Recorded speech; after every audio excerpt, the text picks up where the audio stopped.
Hola, ¿qué tal? El siguiente video abarca todos los puntos acerca del tejido sanguíneo, el mismo protagonizado por las estudiantes del primer semestre de odontología de la Facultad de Ciencias de la Salud de la Universidad José Antonio Páez, integrado por mi persona, Marcella Mohamed, y mis compañeras Grecia Montilla, Cali Mujica, Joely Misle y Gabriela Luceno. ¿Pero qué es el tejido sanguíneo? Es considerado un tejido conectivo fluido debido a la gran cantidad de células y sustancia intercelular que contiene, como lo es el plasma sanguíneo. La sangre circula por todo el cuerpo mediante los vasos sanguíneos. El total de sangre en el cuerpo humano es de aproximadamente 5 litros. Los componentes del tejido sanguíneo o de la sangre. Este tejido se caracteriza por presentar células libres como son los eritrocitos y también células transitorias que corresponden a los glóbulos blancos, así como la parte líquida que se atribuye al plasma sanguíneo. Los eritrocitos y las plaquetas cumplen sus funciones en el torrente sanguíneo, a diferencia de los glóbulos blancos, ya que estas son células transitorias que viajan desde las paredes de los capilares. Los glóbulos blancos son 5, se clasifican en granulocitos y agranulocitos. Los granulocitos son los neutrófilos, basófilos y eosinófilos, mientras que los agranulocitos corresponden a los linfocitos y monocitos. Estos últimos tienen la capacidad de convertirse en macrófagos para cumplir funciones de fagocitosis. Los glóbulos blancos constituyen el sistema inmunitario y tienen la función de destruir las células infectadas y también de producir anticuerpos. La cantidad de glóbulos blancos en el cuerpo humano puede variar de acuerdo a factores fisiológicos como embarazo, estrés, actividad física, entre otros. Por su parte, los glóbulos rojos o eritrocitos son células que carecen de núcleo y su citoplasma está casi completamente constituido por la hemoglobina. Estos eritrocitos tampoco contienen orgánulos y tienen una vida media de aproximadamente 120 días. En el adulto se encargan de formar la médula ósea y en su membrana plasmática contienen a las glucoproteínas, las cuales definen los diferentes grupos sanguíneos. Por otra parte, las plaquetas son las células sanguíneas más pequeñas. Estas células son las encargadas de ayudar a la cicatrización mediante la formación de coágulos y también la reparación de los vasos sanguíneos. Y por último, el plasma sanguíneo, que es la sustancia líquida, tiene una densidad mayor que la del agua y un aspecto amarillento y un gusto salado. Su composición es complicada, pero mayormente es agua y el resto nutrientes, iones y proteínas plasmáticas, como lo son los fibrinógenos y las globulinas. Bien, el tejido sanguíneo cuenta con múltiples características, sin embargo son dos las más relevantes. La primera es que cuenta con células libres denominadas como leucocitos, eritrocitos y plaquetas, que juntas forman el nombre de elementos estructural de la sangre. Sin embargo, otra de las características importantes es que posee una matriz líquida estructural denominada plasma sanguíneo. El tejido sanguíneo es considerado de relevancia, ya que el mismo cumple distintas funciones en el cuerpo humano, como lo es el traslado de oxígeno, nutrientes y distintas células. Sin embargo, también está encargado de la provisión de los nutrientes necesarios para que los organismos funcionen de manera correcta. Enfermedades del tejido sanguíneo. Las funciones de la sangre vienen determinadas por las células que viajan en ella, los glóbulos rojos, los glóbulos blancos y las plaquetas. Al existir alteraciones en cualquiera de estas células, puede generar una serie de problemas en nuestra salud, enfermedades que son llamadas enfermedades hematológicas.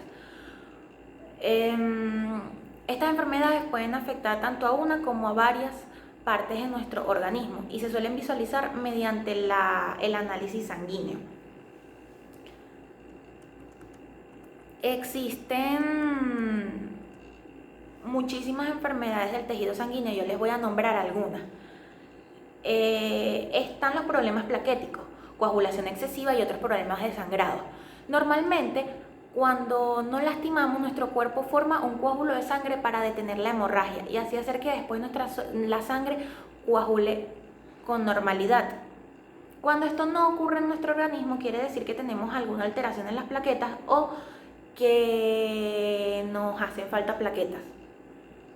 Una de estas enfermedades es la hemofilia, que es precisamente un trastorno que provoca que la sangre no coagule normalmente, y al esto ocurrir trae como consecuencia sangrado excesivo, bien sea interno o externo, después de alguna lesión o herida. Otra enfermedad común de la sangre es la anemia, la cual se produce por falta de glóbulos rojos o por la presencia de glóbulos rojos disfuncionales en nuestro organismo, lo cual hace que no lleve el suficiente oxígeno nuestra sangre a nuestro cuerpo. Su causa principal suele ser por la falta de hierro.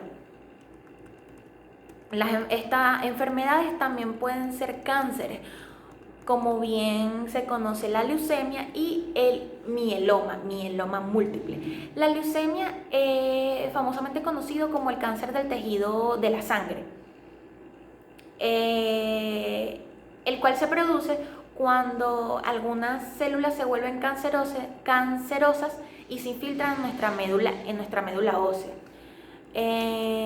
A diferencia del cáncer del mieloma múltiple, el cual es un cáncer de la sangre también, que comienza en las células plasmáticas, que son células que permanecen en nuestro sistema inmunitario, y su papel consiste en la secreción de grandes cantidades de anticuerpos. Al estas verse afectadas se produce este cáncer.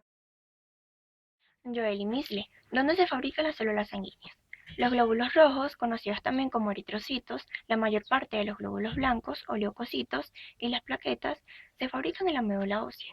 Este es un tejido blanco graso que se encuentra en las cavidades de los huesos. Otros glóbulos blancos, como lo son las células T y las células B, también conocidos como los linfocitos T y B, se producen en los ganglios linfáticos. En el caso de la célula T, se genera inmadura en una glándula llamada timo. En la médula ósea, todas las células sanguíneas que allí se producen se generan a partir de un mismo tipo de célula no especializada. Estas se conocen como célula madre o célula progenitora.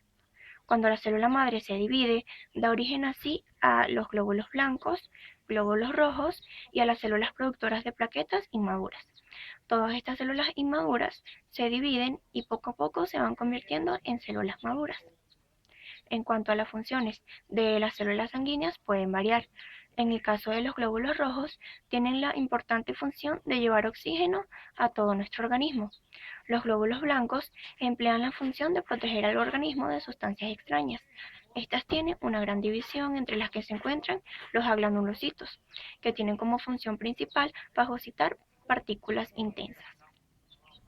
Por último, las plaquetas. Estas tienen como función principal adherirse al recubrimiento endotelial para así evitar hemorragias en caso de lesiones. Acá se muestra cómo esta pequeña arteria ha sufrido un corte.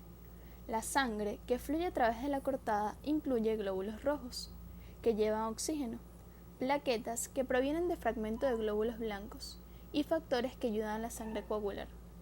Cuando se daña un vaso sanguíneo, las células sanguíneas y el plasma rebosan en el tejido circundante. Las plaquetas se adhieren de manera inmediata a los bordes de la cortada y liberan químicos para atraer más plaquetas. Eventualmente se forma un tapón de plaquetas y de esta manera se detiene el sangrado externo. Por dentro, los factores de coagulación provocan una serie de actividades que incluyen hebras de material de transmisión hemática llamado fibrina. La fibrina es una proteína fibrosa que resulta de la descomposición del fibrinógeno cuando la sangre se extravasa y contribuye a la formación del coágulo sanguíneo, juntándose entre sí para sellar la parte interna de la herida. Eventualmente, la herida sana y el coágulo sanguíneo desaparece. Los grupos sanguíneos. Los grupos sanguíneos son sustancias que se encuentran unidas a la membrana de muchas células de nuestro organismo. Entre esas células podemos encontrar los hematíes o glóbulos rojos.